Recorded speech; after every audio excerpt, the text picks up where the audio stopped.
नमस्कार मित्रों, one way classes में आपका स्वागत है। आज हम जिस टॉपिक पे बात करेंगे उसका नाम है भारत की भूगर्भिक संरचना। तो सबसे पहले हम ये देख लेते हैं कि भारत की भूगर्भिक संरचना क्या है और कैसे इसका विभाजन किया गया है। तो भारत की भूगर्भिक संरचना जो है, भूगर्भिक संरचना मतलब चट्टानों की जो व्यवस्था है, उनकी प्रकृति है, किस प्रकार से उनका क्रम है, किस प्रकार से उनका विकास हुआ है, इसी को हम देखेंगे। तो सबसे पहले देखते हैं कि जो भूगर्भिक संरचना उसको कितने भागों में बांट के हम पढ़ते हैं। तो भारत की भूगर्भिक संरचना को हम 3 भागों में बांट कर पढ़ते हैं। ठीक, पहला भाग है दक्षिण का प्रायद्वीपीय पठार, दूसरा है उत्तर की विशाल पर्वतमाला और तीसरा है उत्तर भारत का विशाल मैदान। ठीक है, जो भूगर्भिक संरचना है उसको 3 भागों में बांटा गया है और ये तीनों भागों में बांट के ही हम उसके भूगर्भिक संरचना का अध्ययन करते हैं। तो सबसे पहले हम आज भारत जो दक्षिण भारत का प्रायद्वीपीय पठार है उसकी चर्चा यहाँ पर शुरू करते हैं। तो जैसा कि भारत की जो प्रायद्वीपीय पठार है उसका निर्माण जब हम देखते हैं कि निर्माण किस काल में हुआ है, तो निर्माण इसका कब हुआ है? प्री कैम्ब्रियन काल में। आपसे एग्जाम में भी पूछा जाता है कि प्रायद्वीपीय पठार जो है भारत का, प्रायद्वीपीय पठार जो है दक्षिण भारत का, वो किस काल में बना था? तो उत्तर आपका क्या हो जाएगा? प्री कैम्ब्रियन काल में। और ये गोंडवाना लैंड का एक भाग है। गोंडवाना लैंड जब पृथ्वी जो जितने महाद्वीप है जब एक साथ जुड़े हुए थे, तो उसमें जो गोंडवाना लैंड का भाग था उसके अंतर्गत ये प्रायद्वीपीय पठार का जो है हिस्सा आता है। और जो यहाँ की चट्टाने हैं वो आर्कियन युगीन हैं। ठीक, और आग्नेय चट्टानों से निर्मित हैं। जो आर्कियन युगीन आग्नेय चट्टाने हैं उससे इसका निर्माण हुआ है। और निर्माण किस काल में हुआ है?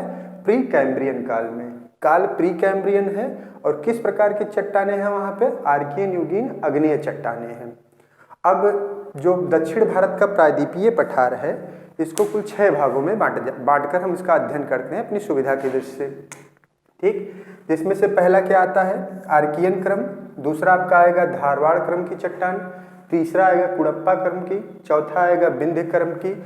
इसके बाद 2 और हैं जो गोंडवाना क्रम की चट्टान है और दक्कन ट्रैप है। ठीक है, तो सबसे पहले हम आर्कियन क्रम की बात कर लेते हैं। आर्कियन क्रम में जब देखते हैं तो ये सबसे प्राचीन चट्टानें हैं।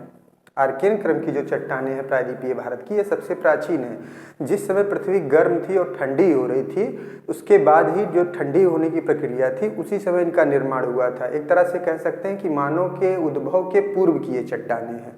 ठीक है ना, ये रवेदार है। चूँकि जो गर्म थी पृथ्वी उसके ठंडे होने से बनी तो इसमें रवे पाए जाते हैं। और ये जीवाश्म रहित है। जीवाश्म रहित है जिसे, क्योंकि उस समय किसी चीज़ का उद्भव, किसी जीव का उद्भव नहीं हुआ था, इसलिए जीवाश्म रहित चट्टानें हैं। ठीक है, ये नीस ग्रेनाइट तथा शिस्ट प्रकार की हैं। नीस ग्रेनाइट शिस्ट जो है, जब ये रूपांतरित हो जाती हैं चट्टानें, तो ये चट्टानें जो नीस ग्रेनाइट और शिस्ट में बदल जाती हैं। तो ये रूपांतरित प्रकार की चट्टानें हैं। जैसे इसमें आप देखेंगे उदाहरण के रूप में, तो बुंदेलखंड नीस, बेल्लारी नीस, बंगाल नीस और नीलगिरी नीस। ठीक, इन चार जो नीस हैं इनको उदाहरण के तौर पर वहाँ पर हम देखते हैं, जिसमें बुंदेलखंड नीस और बेल्लारी नीस ये सबसे प्राचीन है। ठीक, अगर एग्जाम में पूछा जाता है कि आर्कियन क्रम की चट्टानों में सबसे प्राचीन कौन सी है, तो बुंदेलखंड नीस और बेल्लारी नीस हो जाएगा। अब इसके विस्तार की अगर हम बात करें तो इसका विस्तार कर्नाटक, तमिलनाडु, आंध्र प्रदेश, मध्य प्रदेश, छत्तीसगढ़, ओडिशा, छोटा नागपुर पठार और दक्षिणी पूर्वी राजस्थान में इसका विस्तार हमको देखने को मिलता है। ठीक है ना, ये सारी चीज़ें आप ध्यान रखिएगा कि बुंदेलखंड नीस और बेल्लारी नीस ये जो 2 चट्टानें हैं ये सबसे प्राचीन हैं आर्कियन क्रम की चट्टानों में, और ये जीवाश्म रहित चट्टान हैं। ठीक, अब दूसरे हम देखते हैं धारवाड़ क्रम की चट्टानें। धारवाड़ क्रम की चट्टानें जो है ये आर्कियन क्रम की जो चट्टान थे इसके निक्षेपण से बनी है। ठीक, ये परतदार भी हैं, चूंकि निक्षेपण से बनी है तो परतदार होंगी। ठीक, इसमें जीवाश्म का अभाव पाया जाता है। इसमें भी आर्कियन में जीवाश्म का अभाव है और धारवाड़ में भी जीवाश्म का अभाव है। सबसे इम्पॉर्टेंट चीज़ क्या है इसमें कि ये आर्थिक दृष्टि से सबसे समृद्ध चट्टानें हैं। ठीक, आपसे एग्जाम में भी पूछा जाता है कि आर्थिक दृष्टि से सबसे समृद्ध चट्टान क्रम कौन सी है, तो धारवाड़ क्रम की चट्टानें हैं, क्योंकि यहाँ पर सभी प्रमुख धातुएं एवं खनिज पाए जाते हैं। जो प्रमुख धातुएं हैं और खनिज हैं वो सारी चीज़ें किस में पाई जाती हैं? धारवाड़ क्रम की चट्टान में।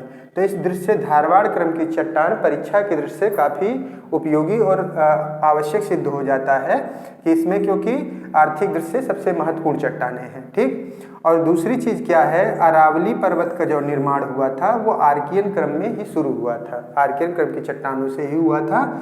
अरावली पहाड़ियों का निर्माण धारवाड़ क्रम की चट्टानों से हुआ था, मोड़दार पर्वत के रूप में। ठीक, मोड़दार पर्वत के रूप में धारवाड़ क्रम की चट्टानों से ही अरावली पहाड़ियों का निर्माण हुआ। जैसा अरावली पर्वत जो है ये संसार का सबसे पुराना मोड़दार पर्वत है। सबसे पुराना मोड़दार पर्वत आपसे एग्जाम में भी पूछा जाता है कि सबसे पुराना मोड़दार पर्वत कौन सा है, तो अरावली जो है सबसे पुराना मोड़दार पर्वत है। ये अवशिष्ट पर्वत के रूप में, क्योंकि इतना समय बीत चुका है कि ये धीरे धीरे कट छट गया है, तो एक अवशिष्ट पर्वत के रूप में रह गया है। लेकिन ये क्या था? मोड़दार पर्वत था। और कब निर्माण इसका किस क्रम की चट्टानों से हुआ? धारवाड़ क्रम की चट्टानों से इसका निर्माण हुआ है। ठीक, अब देख लेते हैं इसका विस्तार। अब विस्तार इसका देखने को, जो कर्नाटक का धारवाड़ जिला है इसी के आधार पर ही इसके धारवाड़ क्रम पड़ा था कि धारवाड़ क्रम की चट्टानें हैं। तो जो कर्नाटक का धारवाड़ जिला है, बेल्लारी जिला है, यहाँ पर जो है इसका विस्तार मिलता है। अरावली श्रेणियाँ, जैसा कि मैंने बताया कि अरावली पहाड़ियों का भी निर्माण इसी से हुआ है। बालाघाट, रीवा, छोटा नागपुर, ठीक, मेघालय का पठार, यहाँ सब मिलता है। और कुछ रूप में जो है जैसे लद्दाख हो गया, जास्कर हो गया, कुमायूं हो गया, इनके शिखर जो हैं और गर्तों में भी इसके जो है इस धारवाड़ क्रम की चट्टानें वहाँ पर पाई जाती हैं। ठीक, उसके बाद अगला देख लेते हैं हम कुड़प्पा क्रम की चट्टान। ये क्रम से है, क्रम भी याद रखिएगा, एग्जाम में ये भी पूछा जाता है। आर्कियन के बाद धारवाड़, धारवाड़ के बाद कुड़प्पा, कुड़प्पा के बाद विंध्यन, विंध्यन के बाद जो है आपका गोंडवाना लैंड, गोंडवाना लैंड के बाद दक्कन ट्रैप। ठीक, तो कुड़प्पा क्रम की चट्टानें जो हैं इनका भी निर्माण जो है धारवाड़ के अपर्दन से और निक्षेपण से हुआ है। तो धारवाड़ क्रम की चट्टानें थीं, आर्कियन के निक्षेपण से बनी। कुड़प्पा क्रम की चट्टानें धारवाड़ के निक्षेपण से बनी और इसमें भी जीवाश्म का अभाव है। ठीक, आर्थिक दृष्टि से कम महत्वपूर्ण है ये, क्योंकि इसमें जो है उतना जो है जो खनिज संसाधन है वो नहीं पाए जाते हैं। हाँ, लेकिन इनमें जो है जैसे बलुआ पत्थर हो गया, संगमरमर हो गया, कोबाल्ट, तांबा हो गया, ये सब बहुतायत मात्रा में मिलते हैं। पूर्वी घाट का निर्माण भी किससे हुआ है? कुड़प्पा क्रम की चट्टानों से। तो ये क्वेश्चन आपके लिए इम्पॉर्टेंट हो जाएगा कि पूर्वी घाट का निर्माण किस क्रम की चट्टान से हुआ है? तो कुड़प्पा क्रम की चट्टान से हुआ है। और यहाँ पर क्या मिलता है? यहाँ पर बलुआ पत्थर पाया जाता है, इसमें चूना पत्थर, तांबा, कोबाल्ट, संगमरमर, इस तरह के जो पत्थर हैं वो यहाँ पर पाए जाते हैं। विस्तार के रूप में देखेंगे तो आंध्र प्रदेश का जो कुड़प्पा जिला है इसी के आधार पर इसका नाम पड़ा। कर्नाटक के धारवाड़ से धारवाड़ क्रम की चट्टान का नाम पड़ा और आंध्र प्रदेश का जो कुड़प्पा जिला है उसके आधार पर इसका कुड़प्पा क्रम नाम पड़ा। फिर छत्तीसगढ़ में भी देखने को मिलता है ये, राजस्थान में भी और कर्नाटक में भी। ठीक है, अब इसके बाद हम देख लेते हैं विंध्यन क्रम की चट्टान। विंध्यन क्रम की चट्टानों का जो विकास हुआ है वो इन्हीं की कुड़प्पा के बाद जो है परतदार के रूप में इसका निर्माण हुआ है और इसका निर्माण जल निक्षेपण से हुआ है। जल का जो निक्षेपण हुआ है कुड़प्पा क्रम के बाद, ठीक है, परतदार चट्टान के रूप में ये जल के निक्षेपण से हुआ है। चूंकि ये चट्टानें विंध्याचल क्षेत्र में पाई जाती हैं ज़्यादातर, तो इसीलिए इनको विंध्य क्रम की चट्टान भी कहा जाता है। यहाँ से पन्ना और गोलकुंडा के हीरे प्राप्त हुए हैं। ठीक, आपसे एग्जाम में पूछा जाएगा कि पन्ना तथा गोलकुंडा के हीरे जो प्राप्त हुए हैं वो किस क्रम की चट्टानों से प्राप्त हुए हैं? तो विंध्य क्रम की चट्टानों से प्राप्त हुए हैं। ठीक, सांची स्तूप, दिल्ली का लाल किला, सिकंदरा, फतेहपुर सीकरी, यहाँ पर जितनी प्राचीन इमारतें हैं, मुगलकालीन इमारतें हैं, वो जो है विंध्य क्रम की चट्टानों से ही इनको बनाया गया है। ठीक, इनका विस्तार झारखंड से लेके राजस्थान तक कैमूर और आंध्र प्रदेश में पाया जाता है। थोड़ा बहुत चीज़ कैमूर में है, थोड़ा बहुत आंध्र प्रदेश है और झारखंड से लेके राजस्थान तक। इसीलिए इसको जो है उत्तर भारत और दक्षिण भारत का जल विभाजक के रूप में भी इसको देखते हैं। ठीक है ना। अब इसके बाद हम आगे देख लेते हैं अब 5वें नंबर की अगर बात करें हम, तो 5वें नंबर में क्या हम देखते हैं कि गोंडवाना क्रम की चट्टानें हैं। 5वें नंबर पे गोंडवाना क्रम की चट्टानें हैं और इनका निर्माण जो है ऊपरी कार्बोनिफेरस युग में से जुरैसिक युग के बीच हुआ था। जो कार्बोनिफेरस युग बांटा जाता है तो उसका जो ऊपरी हिस्सा ऊपरी के जो काल है और जुरैसिक युग के बीच पाया जाता है। सबसे इम्पॉर्टेंट चीज़ इसके लिए है कि ये चट्टानें कोयले के लिए सबसे महत्वपूर्ण हैं। ठीक, 90% से अधिक कोयले की प्राप्ति हमको गोंडवाना क्रम की चट्टानों से होती है। आपसे एग्जाम में भी पूछा जाएगा कि कोयले के लिए विशेष महत्वपूर्ण कौन स्थान रखता है। गोंडवाना क्रम की चट्टान से कोयले का संबंध है और गोंडवाना क्रम की चट्टानों से 90% से अधिक जो है कोयला प्राप्त होता है। ये परतदार चट्टानें हैं। अब चूंकि ये कोयला प्राप्त होगा तो कोयला किसी जीवाश्म के दबने से या पेड़ पौधों के दबने से ही बनेगा, तो इसीलिए इसमें क्या होता है, जीवों के अवशेष प्राप्त होते हैं। ठीक, जीवों के अवशेष किन किन जीवों के, जैसे मछली हो गए, रेंगने वाले जीव हो गए, इन जीवों के अवशेष यहाँ पर आपको देखने को मिलेंगे।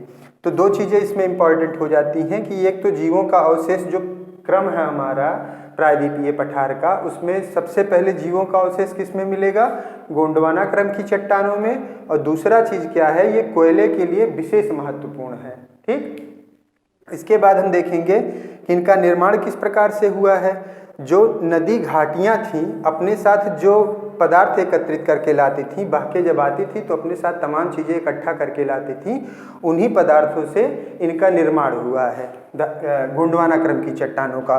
और इनके अगर विस्तार की बात करें तो दामोदर घाटी का क्षेत्र, राजमहल का क्षेत्र, महानदी व गोदावरी का क्षेत्र तथा इनकी जो सहायक नदियों की घाटियां हैं, इनमें जो है गोंडवाना क्रम की चट्टानों का विकास विस्तार दिखाई देता है।